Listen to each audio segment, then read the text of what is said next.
in Azam City. You're watching One TV News Channel. One TV News Channel. Serving you with information, news, sports, and public affairs. One TV News Channel. One TV News Channel. Serving you with love. Ang telebisyong pangmasa. One TV News Channel. One TV News Channel.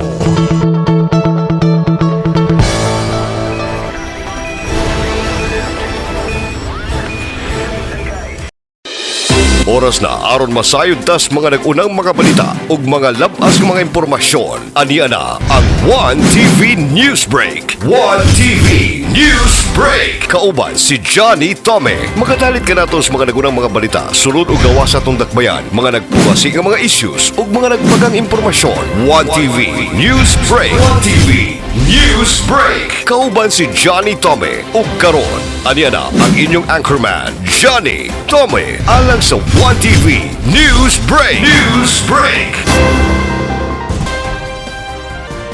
Higala, kumusta? Ako si Johnny Tome, ang mga tunod sa kanit news sa nagbagang mga balita sa One TV News Break Misamis Occidental. Sa atong mga headlines. Propose may paklaro labot sa abelment sa pre-housing project sa Malaubang. Propose yan po ang pag-aprobar sa Conversion House Bill sa Malaubang, Timberland. SK Federation sa Usamis nangulo sa Leadership Training and Education Program. Usamis LGU bidawat og pasidungog sa PNP Region atol sa PNP Day 2026 sa Camp Alagar. Kapitulyo may pasiugda sa pinakaunang Asenso Agriculture Summit. One TV News Break. O karon sa detalye sa nagbagang mga balita sa One TV News Break Misamis Occidental. Propose may paklaro labot sa abelment sa pre-housing project sa Malaubang. Ang mag-antos mao'y masantos.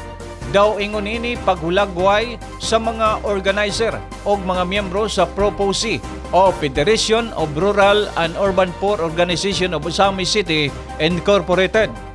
Natukod ang Propose ni adtong 1992 o gikan sa 5,000 kapin ka mga miyembro, nahimo na lang kining 800 karon. Din kini sila mao'y giprioridad kon giprioridad sa pre-housing acquisition project sa Malaubang Resettlement Area. Matod pa ni Propose President Rosemary Disina nga siguradong ikadismaya sa uban apan mao kini ang kamaturan. Iyang gipaklaro nga ang prioritization guidelines nga gisunod sa organisasyon sa pagpahimalo sa housing project kon housing program nasayod nini ang Asenso Usamis Administration labi na sa Asenso 3 Pillars gikan ni Governor Henry S. Waminal Sr., Congressman Ando Waminal o Asenso Pinoy Party List Congressman Indy Waminal. Sa pagkakaroon, hapit na makaangkon sa pre-housing ang unang 400 ka mga miyembro o kung makumplito na ang 800 ka mga miyembro sa Propose, wala na i-hold nini ang organisasyon o diskresyon na kini sa Asenso Usamis Administration ang musunod nga bulog sa benepisyaryo sa housing program sa Malaubang. Walay kabutangan ang gibating kalipay o pagpasalamat sa mga founder o miyembro sa Propose nga sa kapin 30 katuig nga pakigbisog sa programa.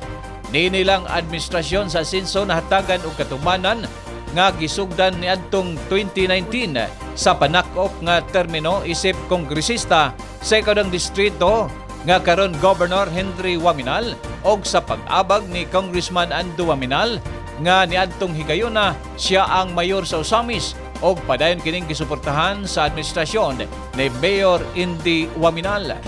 Gipasalamatan usab ni Rosemary Disina ang administrasyon karon ni Mayor Sam Norman Puentes nga padayon usab ang aktibong suporta sa maong proyekto.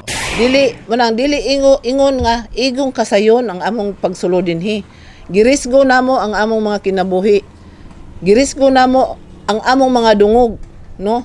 Kay pagsulod pa lang namo dinhi sa 1992, ang among apelyido nagkalain-lain na. Kaning Urban 4 mangingilad, Urban 4 mangilugyuta, Urban 4 rebelde. Amo nang gidawat tanan ang ilang pasumangil sa moa. Kaya nasayod mi nga dunay programa sa gobyerno para sa katawhan. Ang kani karon nga hitabo nga kami murag nimbalik sa ONU ba nga imbis na namin na po murag gibalikan na sad mi sa mga pagdaot sa mga tao tungod kay nasuko sila namo nga wala sila makasulod.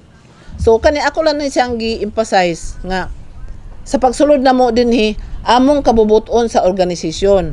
Walay nagsugo namo nga ahensya sa gobyerno nga mosulod mi dinhi. Miabot ang karong panahon na nga gihatagan mi sa among hangyo, no? Ang ako walang unta nga pagpasabot sa inyo ha nga ayaw mo kasuko nako nga namo sa among kapunungan nga wala mo makasulod sa pagkakaron. Kay kung ato lang yung hunaon pila ka tuig gikan sa 1992 2019 ta na realize no nga gihatagan ta og kaayuhan sa ato ang administrasyon sa mga waminal. One TV Newsbreak. Samtang proposig po ang pag-aprobar sa Conversion House Bill sa Malaubang, Timberland. Giampo karon sa proposi nga unta maaprubahan sa hingpit sa Senado ang House Bill nga mag-convert sa Malaubang, Timberland ngadto sa alienable and disposable aron sa tuyo nga mapanagiya sa hingpit sa kagabanang lokal ang maong bahin alang sa bisan unsang katuyuan labi na sa pagpalapad sa housing program. Matud pa ni proposi President Rosemary Dicina nga ang tabang sa Asenso 3 Pillars dili lang kutob sa pagpangalap og pondo alang sa maong proyekto apan naningkamot usab kini sa pagduso og House Bill sa Kongreso isip legal nga proseso alang sa public land conversion. Ang conversion sa House Bill gisugdan ni Governor Henry Waminal apan wala makapadayon sa third reading bunga sa dili mao nga impormasyon nga dadawat labot sa tinuod nga kahimtang sa Timberland sa Malaubang.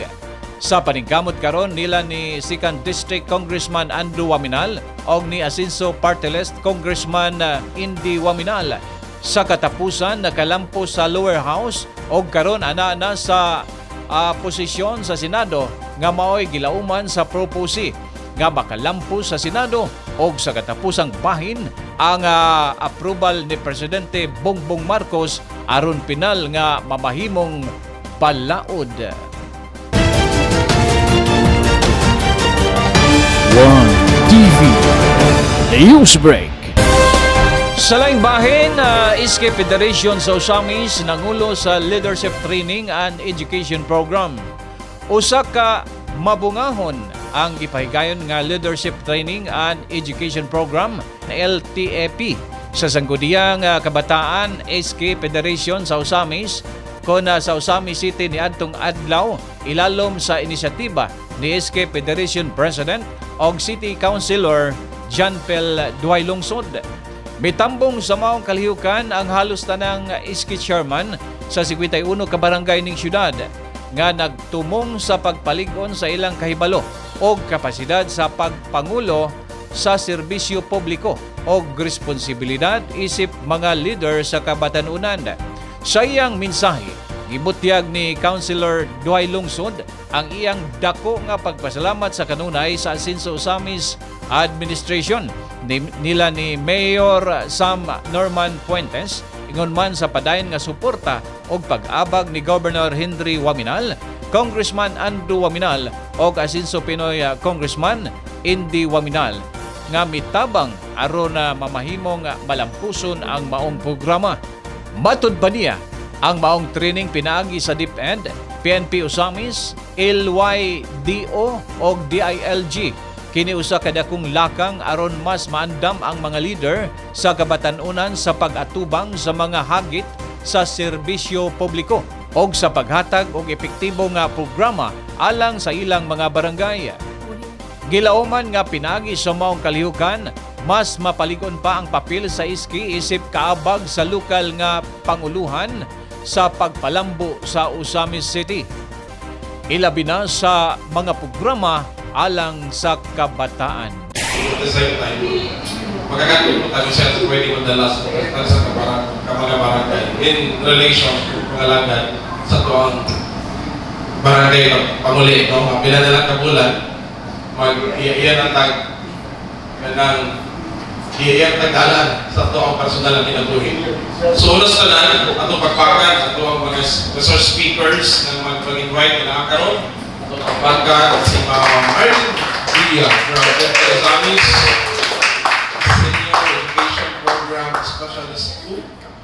And of course, from the local police, na-represent sa itong hepe sa Pulisan Ciudad sa Osamis, Police Executive Master Sergeant Ma'am Cherel, sa pagkakanggap, no? Inyong kauban. So, salamat kay dili po din wala po dito, wala ang inyong suporta, no?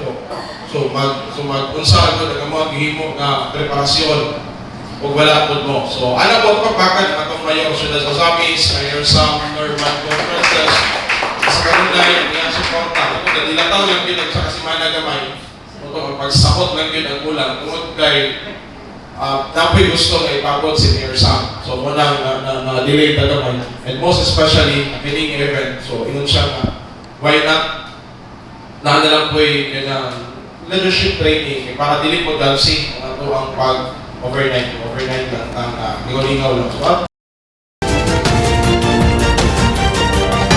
One TV Newsbreak.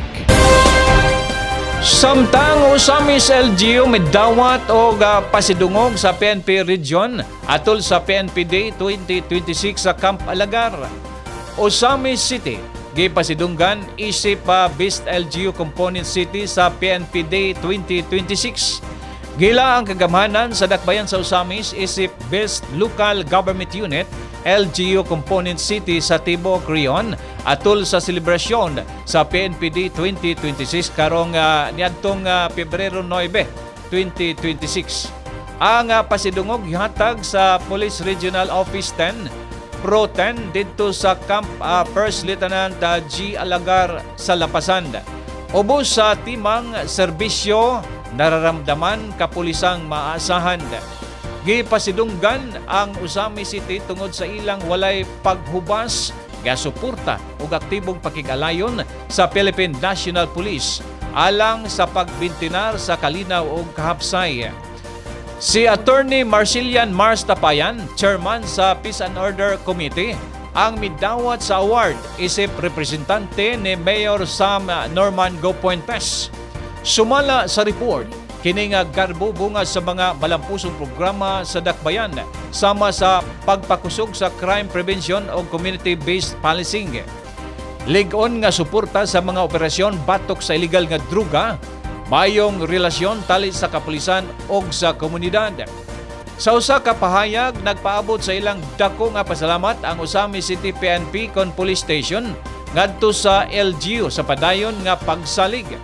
Matud pa sa kapulisan, kini nga award nagsilbing kadasig aron mas mapalambo pa ang ilang serbisyo para sa seguridad sa matag Osamis nun. Gawas sa Osamis, gila usab ang ubang mga partner stakeholders o mga outstanding police personnel nga nagpakita og talagsaong dedikasyon alang sa ilang katungdanan sa tibok aminahang Mindanao. As the result of our interview, they were able to determine that Osamis City excels in the province of support among the other nominees, Valencia City, Malabra City, Hingog City, and Salvador City. And we thank God that we are the one, Osamis, we are the one chosen by the PNP Region 10 as the winner of the awards. So, we congratulate the city mayor and all public officials in the city, as well as the local police headed by Lieutenant Colonel Javier Reynosa and his men in local PNP for this collaboration and partnership with the City of Samis. That's why we have this award, which is a testament to endeavors to bring lasting peace and progress for the City of Samis Arosio. One TV Newsbreak. Samtang Kapitolyo mipasiugda sa pinakaunang Asinso Agriculture Summit. Gilauman nga mubunga og dugang kayuhan sa programa sa lokal nga agrikultura ang labing unang Asinso Agriculture Summit sa Misamis Occidental nga inisatiba ni Governor Henry S. Waminal. Gituyo ni Governor Henry Waminal nga maimbitar ang mga local executive uban ang mga municipal o city agriculture officer, mga representante sa mga asosasyon o uban pa nga grupo nga dunay concern sa agrikultura.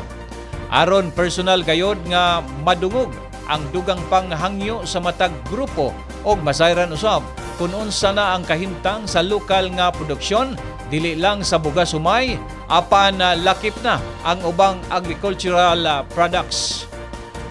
Gawas nga matubang sa gobernador ang mga nagkadiyang concern diha usab mahatagan og kasulbaran sa regional level gumikan kay anaa si Department of Agriculture 10 Regional Director Jose Apollo Pacamalan. Partikular sa gipasalig sa Department of Agriculture ang pagtubag sa panginahanglanon sa laboratorya sa soil testing o ang dugang pagpalambo sa irigasyon o patubig nga gitubag usab sa mga representante sa NIA o National Irrigation Administration. Six major component that the provincial agriculture team and our team with line agencies at DE to work with. One, to prepare for the 2027 Agriculture and Fishery Investment and Development Plan. One, we are going to write the details of the agriculture production and development program per municipality. Atong nadungog, mulig-on na gyud. Sa una, medyo ang hilig nato paputol sa atong kalubian. Tungod kay mas madali pa ang kwanta kaysa maghulat og saka sa kasa sa tulong kabulan, ubos pa ang presyo. Karon, we are inspired to do the planting tungod kay ang atong coconut industry gitagaan na sa pagtagad sa atong gobyerno under the stewardship of President Bongbong Marcos. Now here, ang atong regional manager sa PCA na sa akong gingon, bilid ko, bilang wa yun magluka. Now, si Ma'am Ibig Watson sa PCA 10, ikaw ba sa ang iyang mga critical staff? One TV Newsbreak. Alang sa dugang impormasyon o mga labas nga balita, ipalo lang ang atong official Facebook page, ang 1TV Worldwide, o usab sa YouTube channel, 1TV Worldwide. Makita usab ang 1TV channel sa Pel Products Cable TV, Channel 16, ang 1TV News Channel, Misamis Occidental. Mao kadto ang hanay sa nagpagang mga balita sa 1TV, Newsbreak Misamis Occidental. Akong mga pagtimbaya o pagpasalamat sa tanang mga televiewers o mga sponsors nga kanunay nagpaluyo sa 1TV News Channel. Mga pagpasalamat sa itong mga sponsors sa manining musunod. This portion is brought to you by Gloria Bazaar, Main Branch, Rizal Avenue and Bernard Avenue, Uzamis City. Gloria Bazaar, Oroqueta Branch. Bryant Milling and Marketing, Uzamis City. Uzamis City People's Multipurpose Cooperative Incorporated. Luyo sa Public Mall, Purok Uno, San Roque, Uzamis City. Maxwell's Corporation, St. Joseph General Hospital, Ozamis, Gushian Home Care Furnishing Incorporated, formerly FGK Trading, Anima Street, Barangay Aguada, Ozamis City, Odyssey Motors Incorporated, Ozamis, Emerald Residences, where comfort, luxury, and convenience come together. Brought to you by Mediatrix Homes Incorporated. Gigi Mall, ang sariling atin in-store in Ozamis City, and McDonald's Ozamis Gigi Cinemas. Tugu Travel, Tugu Express o Tugu Group of Company operated by ABC Shipping Agency Corporation and Ozamis Gas Center. Yulin Jr. General Merchandise, Top Coffee, Imported Alhambra Solera Line, FYT Hardware Corporation Ozamis, pakikita ilang si Pershing Tangkito. Parking Go Bake Shop, Ozamis Branch, mapalit ang lami ang mga pan, cakes o gupan pa. Ilim Agricultural Supply, Lamaan, Ozamis City. Lucky Sabor, Soy Sauce, Cayenne Vinegar, and Banana Ketchup. Attorney Mars Tapayan. SK Federated President Honorable Janfield Duhay Lungsod. Board Member Nimishu Lahay-Lahay, Board Member 2nd District. Honorable Sunny Waminal, City Councilor Ozamis. LGU Todela, headed by Mayor Stella Obot Istanio, Vice Mayor Wing Paruhinog, and SB members. Governor Henry Sevilla Waminal Sr., Province of Misamis Occidental. Congressman Andu Waminal, Representative 2nd District. Congressman Henry Indy Waminal Jr., Asinso Pinoy Party List. Mayor Sam Norman Go Fuentes, Vice Mayor Bebeneri, and City Councilor of Ozamis. Sa ngalan sa Tibok Puwersa sa 1TV News Channel Misamis Occidental, kini ang inyong ubos nga alagad, Johnny Tommy ang moingon. Kung matarong ang dagulo, magmalipayon ang mga tao. Apan kung dautan ang namunuan, magantos ang katawhan. Daghang salamat, Misamis Occidental. Salamat sa Diyos.